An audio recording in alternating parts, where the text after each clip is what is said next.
Dios les bendiga. Vamos a meditar unos momentos en la primera carta de Pedro, capítulo 5, versículo 7. Primera de Pedro 5, 7 dice este versículo: echando toda vuestra ansiedad sobre Él, porque Él tiene cuidado de vosotros. Y vamos a hablar un poquito de la ansiedad. La ansiedad se define como un estado mental de gran inquietud, de extrema excitación y de extrema inseguridad.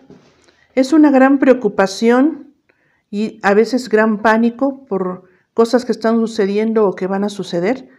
Y en la actualidad oímos mucho acerca de este tema de la ansiedad, y por lo que estamos pasando a nivel mundial también ha aumentado los niveles de ansiedad en mucha gente, no nada más en adultos, en jóvenes, adolescentes, hasta en niños. Esa preocupación y ese estado de gran inquietud a veces se manifiesta en nuestro cuerpo en algunos síntomas, con insomnio, con la aceleración del ritmo cardíaco o del ritmo respiratorio, con tensión muscular, sudor en las manos, temblor. Y esa ansiedad, como le decíamos, puede ser leve, puede ser media, puede ser intensa. Muchas situaciones provocan ansiedad. Muchas situaciones, y el factor común es las situaciones que se salen de nuestro control. El no tener el control en la vida, en lo que estamos viviendo, produce mucha ansiedad.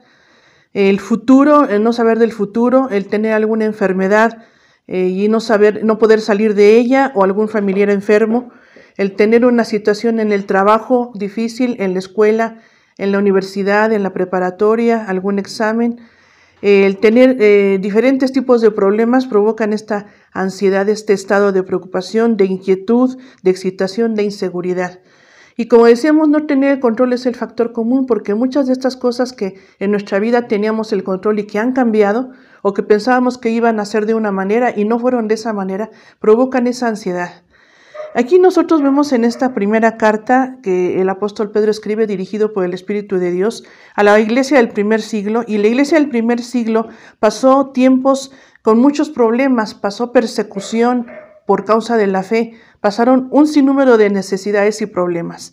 Y la carta de Pedro les anima a que sigan adelante, el ánimo que Dios les da para que puedan seguir adelante, aún en medio de la persecución, aún en medio del dolor, aún en medio de todos los problemas y de las pérdidas que ellos también tenían. Pérdidas no nada más de seres queridos, pérdidas de la situación de seguridad, pérdidas de la salud. Todo eso Dios quiere animarlos a que sigan adelante, viviendo aún así para Dios y viviendo en santidad. Y por eso este versículo les dice: echando toda vuestra ansiedad sobre Él, porque Él tiene cuidado de vosotros. Y aquí este verbo, el primer verbo, echando, nos habla de una acción continua, una acción permanente en el presente, y algo que tenemos que aprender a hacer. Tenemos que aprender a echar nuestra ansiedad delante de Dios como algo continuo, porque son cargas que no podemos nosotros llevar y que no debemos nosotros llevar. Hay cosas que sí nos corresponde a nosotros resolverlas y poner manos a la obra y decidir. Pero muchas cosas tenemos que aprender a dejárselas a nuestro Señor. Echando, dice ahí, toda vuestra ansiedad, todo lo que nos preocupa. A veces sí estamos muy conscientes de lo que nos preocupa. A veces necesitamos reflexionar un poco para darnos cuenta de qué es lo que nos está llevando a esa ansiedad. Y a veces no nos damos fácilmente cuenta y tenemos que pedirle a nuestro Señor que Él nos ayude a poder saber todo esto, para poder orar y decirle: Señor, lleva tú estas cargas por mí. Toda vuestra ansiedad, porque es nuestra necesidad, y sabemos que en nuestra necesidad, en nuestra miseria, Dios toma en su gran corazón toda nuestra necesidad. Por eso dice: echando toda vuestra ansiedad, ese estado de preocupación e inseguridad. Dice: ¿sobre quién? Sobre Él. Y ahí está la clave del versículo. Lo más importante es quién es nuestro Dios, quién es nuestro Señor Jesucristo. Tener la fe en Él, porque el antídoto para la ansiedad es crecer en fe.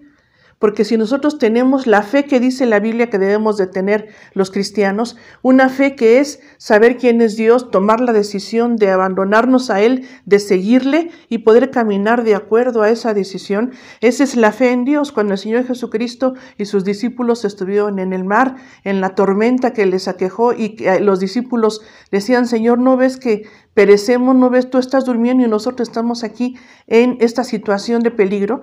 Y el Señor Jesucristo les habló de la fe y les dijo, no tienen fe, hombres de poca fe. Y les habló de que tenían ellos que estar confiados sabiendo que el Señor Jesús estaba con ellos. Y nosotros para poder también enfrentar la ansiedad sabemos que debemos de tomarnos de la mano del Señor. Sabemos que si abrimos nuestros ojos y Dios nos permite tener esa claridad, saber quién está con nosotros, quién está en medio de nosotros, quién está en nuestro hogar, en nuestra vida, en nuestra familia, en medio de esas grandes necesidades que hay ahora, nuestro Señor Jesucristo está sobre nuestra vida. Por eso dice, echando vuestra ansiedad sobre Él, porque Él tiene cuidado de nosotros, el cuidado que Él dijo que iba a darnos, que muchísimas promesas en la palabra del Señor nos hablan de que Dios está con nosotros, de que Él estará cuidándonos, de que Él nos toma de la mano, que Él nos ayuda, que si Él cuida a las aves de los campos, a las plantas, a los animales, ¿cuánto no más tendrá cuidado de sus hijos, cuidado de nosotros? Entonces, la palabra de Dios nos invita a que echemos toda nuestra ansiedad sobre Él, porque Él tiene cuidado de nosotros. Hagámoslo en oración cada día. Dios les bendiga.